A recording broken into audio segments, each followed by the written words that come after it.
This is going to be one of those videos that may provoke some fairly strong reactions. It's a fairly divisive subject amongst certain games.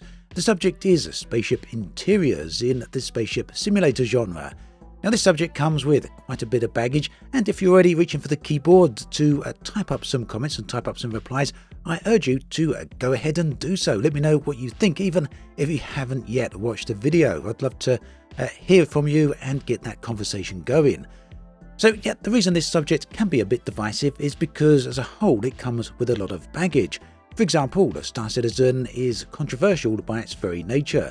Whether you're a supporter of that game or whether you're on the other side of the fence when it comes to Star Citizen, one thing that cannot be denied, the spaceships in that game are of exceptional high quality and those spaceship interiors are second to none. If we look at other games, we can consider Elite Dangerous. Now, spaceship interiors also come with a lot of baggage with this particular game because players have been waiting for spaceship interiors ever since day one with the game, and at this point the game is pretty old. It was released all the way back in 2014, so a 10-year-old game at this point, and spaceship interiors are something a lot of players have been waiting for and hoping for, and there's no sign of them, at least not yet. And on the other side of the Elite token, there's plenty of players out there who simply don't see the need for spaceship interiors. Never have. They don't see what purpose they bring or what benefit they actually entail. And this is entirely fair enough. I'm not here to argue against that perspective. After all, Elite Dangerous hasn't had ship interiors up until this point, and there's a good case to be made that it doesn't actually need them. But that said, there are a few very vocal minority people in this particular group who see any suggestions as ship interiors as an attack on their personally owned game, and well, they get very defensive about it. You'll probably see some in the comments section. Unfortunately, the very title of this video alone is probably enough to get some of them to get their knickers fully in a twist, but that isn't the intention. We're here to have a conversation. It is intended to be a reasonable conversation. I hope we can all keep it that way. So what I'm going to do here is talk about a lot of the reasons I like spaceship interiors, why I think they work in a wide range of different games, and we'll go through some examples of that, and why ultimately the games that don't have them are really missing out. And heads up, this is going to be one of my rambling videos, so if you enjoy those sort of things, do stick around, and if not, well, you've been warned. Ultimately then, this is about benefits and, well, making life better in general. And one thing that can make things better in general is the sponsor of today's video, Extra. Extra's smart wallets are designed to help you stay organized and never lose track of your essentials. I've been using mine for a few months now. The wallets are slim, lightweight and perfect for anyone always on the move. They fit easily into your pocket or bag, making it super convenient when you're heading out for the day. Plus, with their ultra slim, trackable finder card, you'll never have to worry about losing your wallet. It connects to Apple's Find My app, letting you track it online. You can even ring the card finder from up to 300 feet away. With left-behind alerts, rechargeable batteries and water-resistant durability, Extra wallets are the perfect companion when you're preparing for your day. You can even share your wallet's location with up to 5 people for added peace of mind. Right now, they're offering 25% off during their latest sale, but if you use my code, you can get up to 30% off. So why not check out the link in the video description for everything you need to know.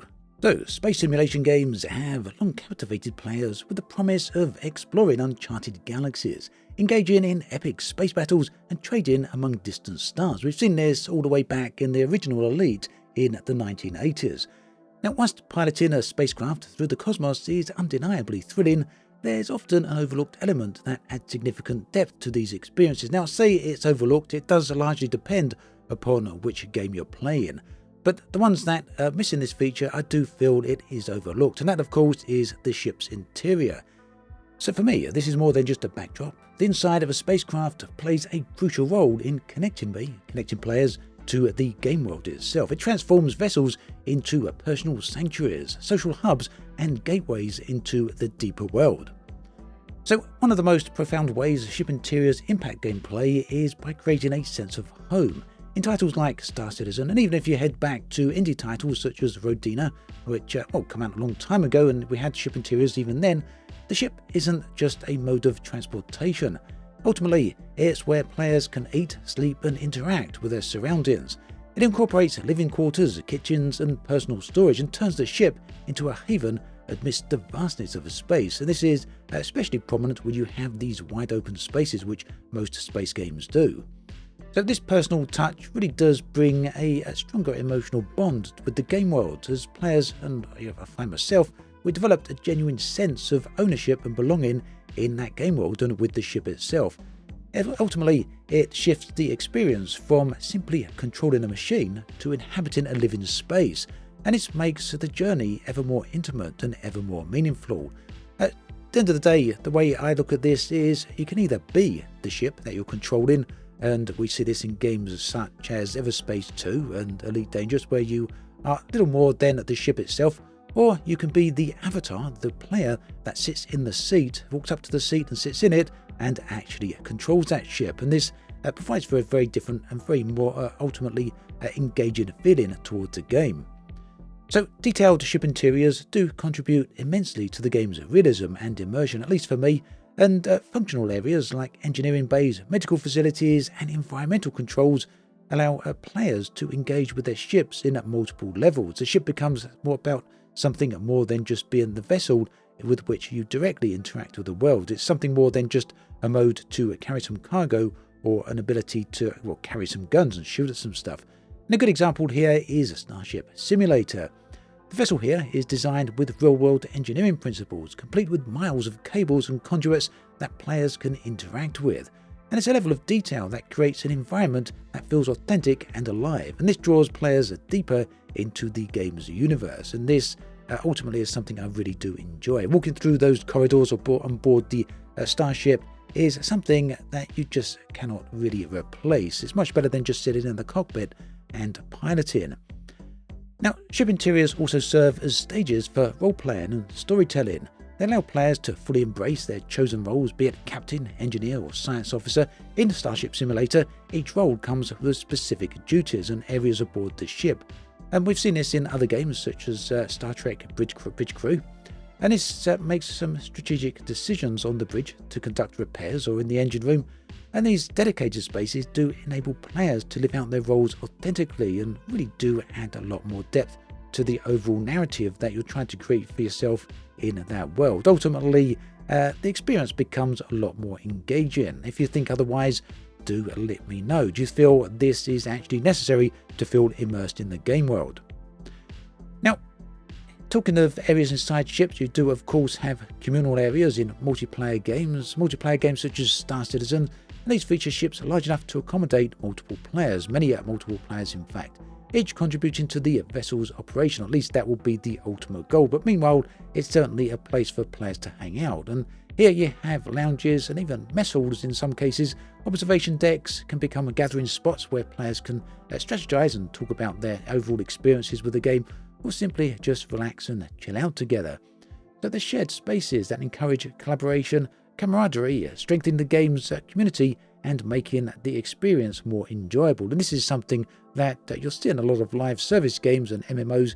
It's a core feature of the game and something that should be emphasized rather than something that should be sidelined. Just the ability to bring a friend along on your ship and walk through the corridors and check out various areas, it really adds a lot to the game. Now, also, ship interiors do of course introduce new layers of gameplay mechanics. It's not just about immersion, but you can have some extra gameplay features. So examples here would be offering challenges and strategies just beyond piloting. So managing the ship systems becomes hands-on tasks. We see this in Star Truckers most recently, a very kind of indie game. You don't have much room to walk around on the ship. It's essentially just one room. But the ability to walk around here nonetheless does add that other layer to the game. It really does give you a much stronger attachment to the ship itself as you go around and work out the parts of the ships that are working and the ships that need fixing. And in Rodina, again, dealing with emergencies like fires on board your ship or hull breaches does require direct interaction with the ship's environment. So that can mean using fire extinguishers or venting compartments into space. Again, something that is ultimately planned for Star Citizen. And these mechanics do add realism and urgency, and they push players to think about the overall experience and certainly act quickly in critical situations. It's not just about shooting that enemy in the hostile ship, but also thinking about the sort of interior damage that enemy can do to your ship and the sort of long-term consequences that may have on your vessel. Now, another significant aspect is the opportunity for customization. Games like Starfield and Rodina offer extensive options for designing the ship's interior, from room layouts to decor and lighting. This allows players to create a space that reflects their personal style and preferences. And this, in the end, really does enhance their connection to the vessel.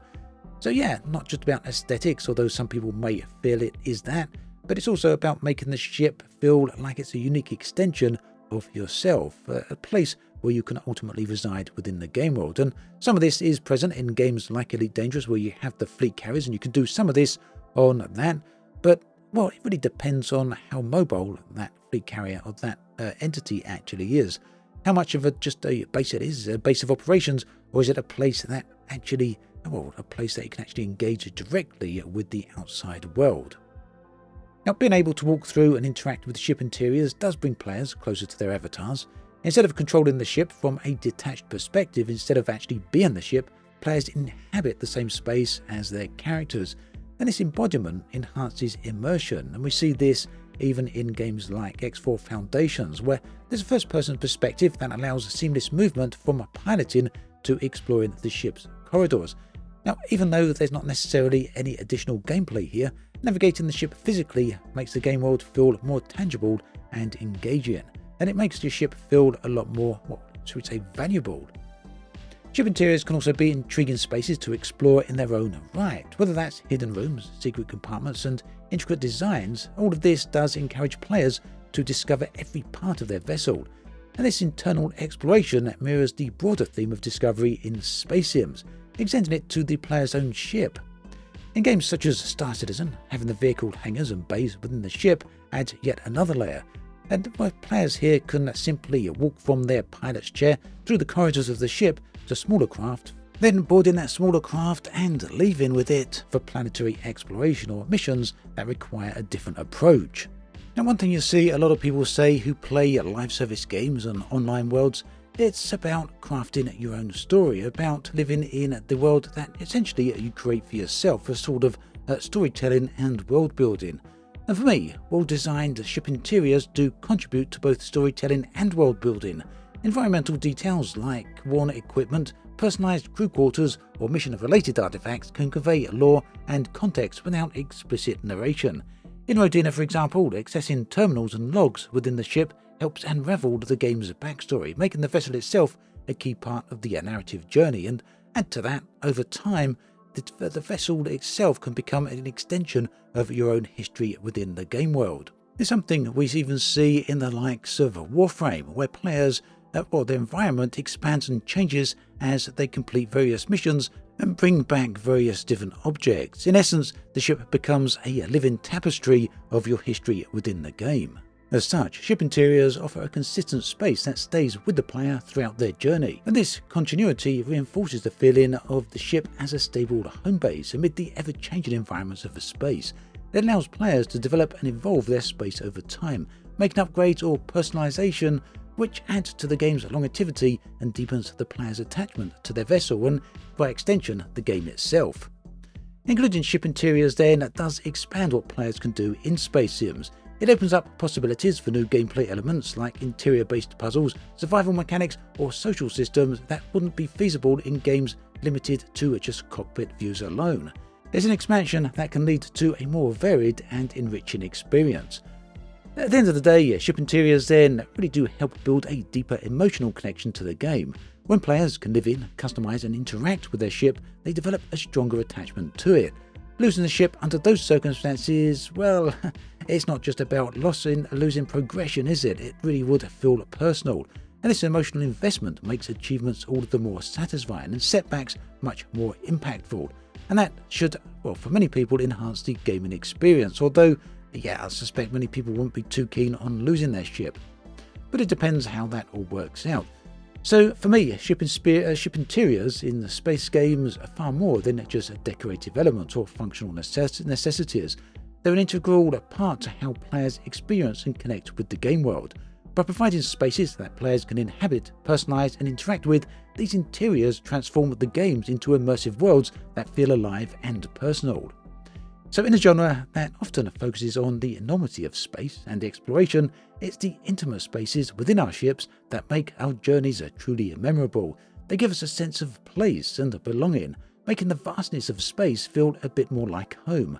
And as space sims continue to develop, the role of ship interiors will likely grow alongside them, offering even more ways for players to engage with the games as well as each other.